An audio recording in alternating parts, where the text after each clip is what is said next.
Bini! Hi, girls! Tuti! Mabuhay! Hi, I'm Bini Aya. Hi, I'm Bini Joanna. I'm Bini Maloy. What's up? It's Bini Miko. I'm Bini Colette. Hi, I'm Bini Sheena. I'm Bini Stacy. This is Bini Gwen. And we are Bini! I can't believe this is happening. So, 2 years ago, napapanood pa lang sila virtually. Some of them sa PBB, sa Star Hunt auditions. And then now, I'm sitting beside the country's fast-rising P-pop girl, which is Bini.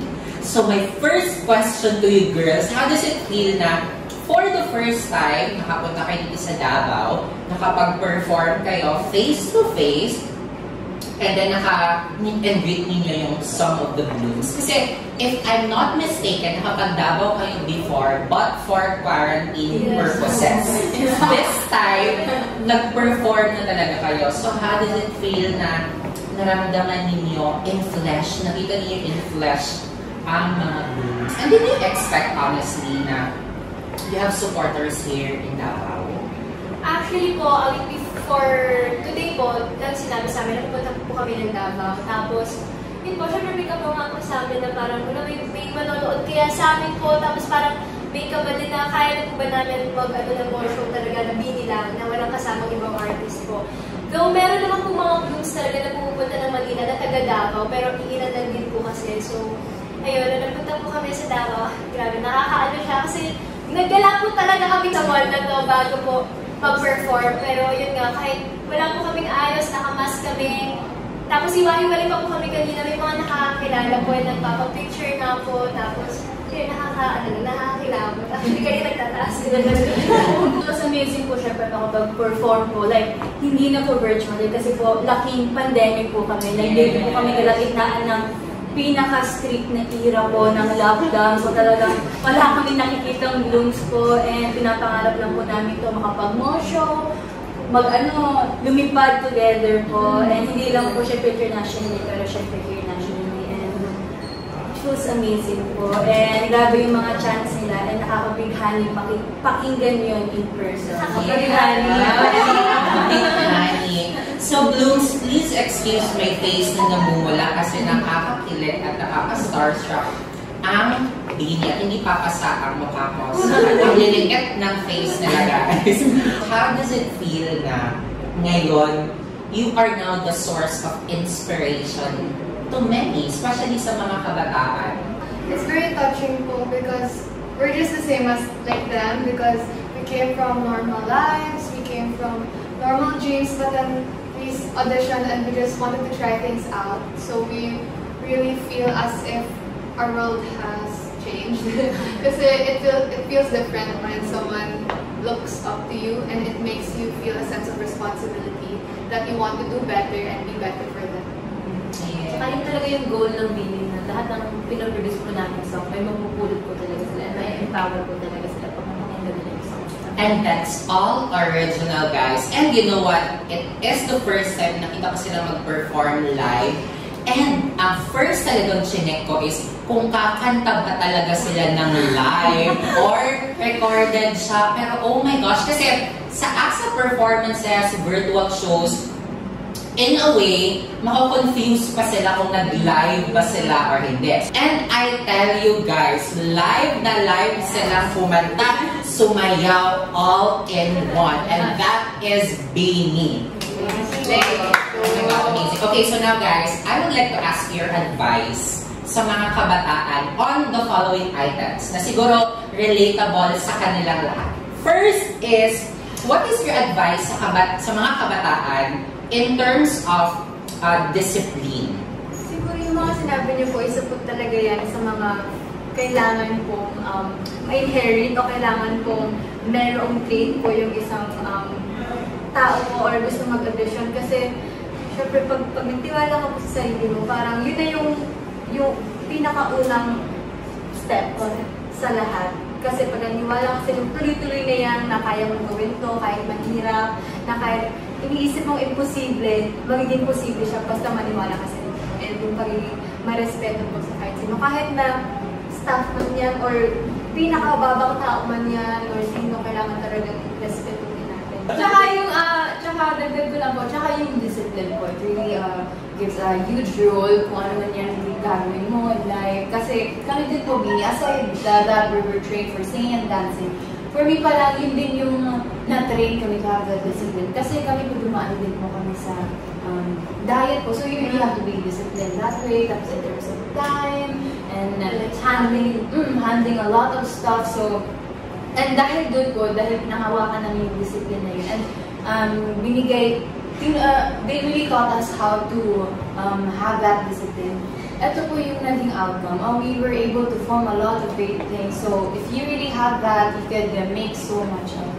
Yes, and we need to be kind, especially nowadays. So, ito, for sure, very relatable also sa inyo, yung trusting the process.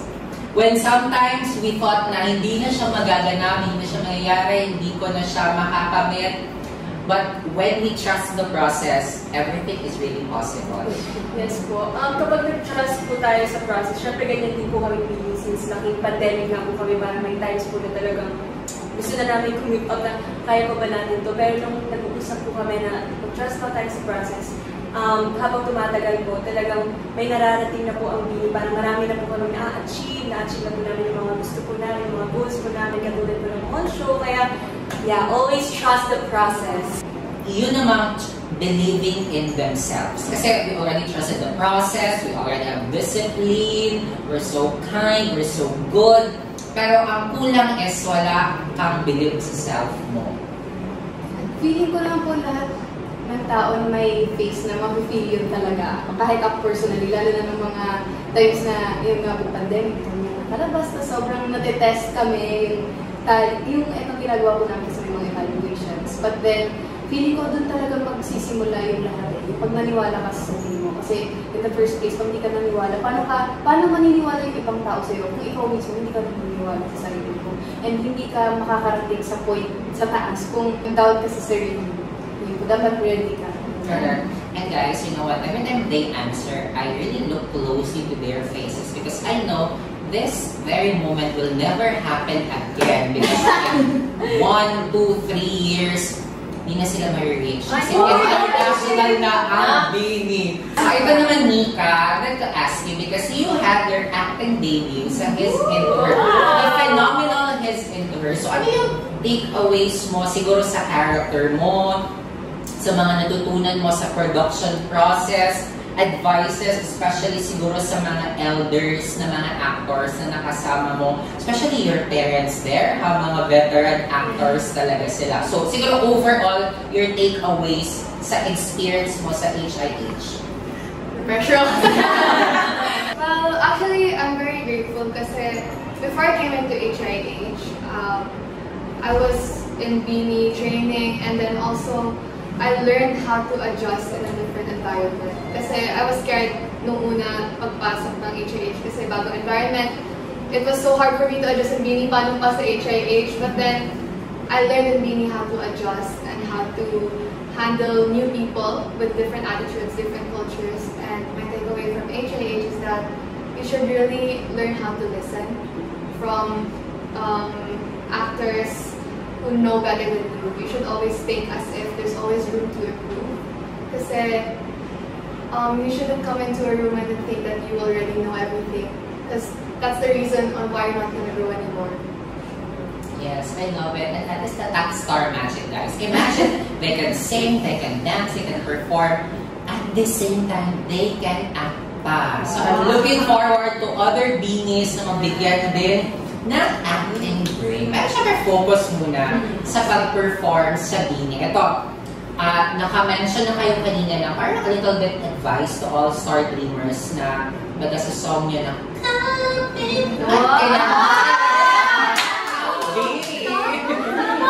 So what is your message to all star dreamers na nag-pandemic na and then now auditioning is really very risky because of the, syempre, andun pa rin yung virus, tapos super crowded yung mga auditions this time.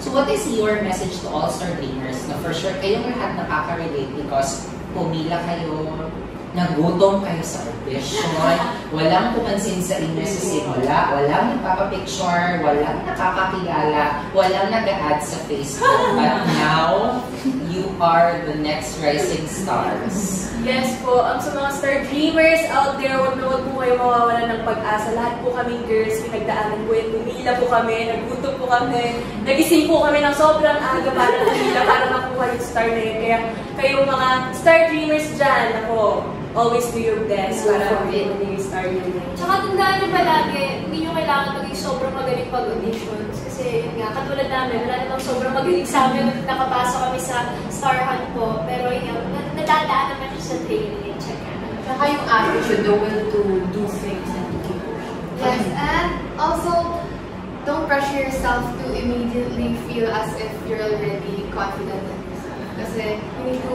work on that. Like me, it's hard to be confident to start na.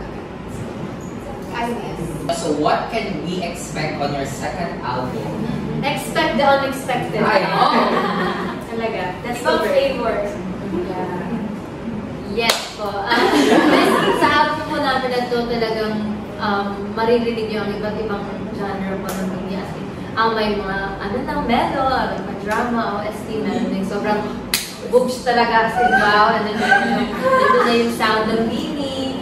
And ayun, abangan niyo po talaga. Sana po magustuhan niyo po yung And maririnig niyo po dito yung growth po ng Bini kasi we are starting to evolve. Yes. So you are entering a new era.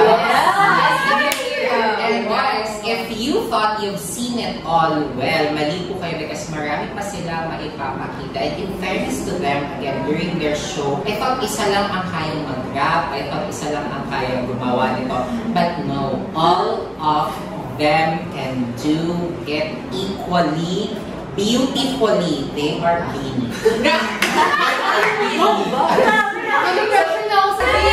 Thank you po!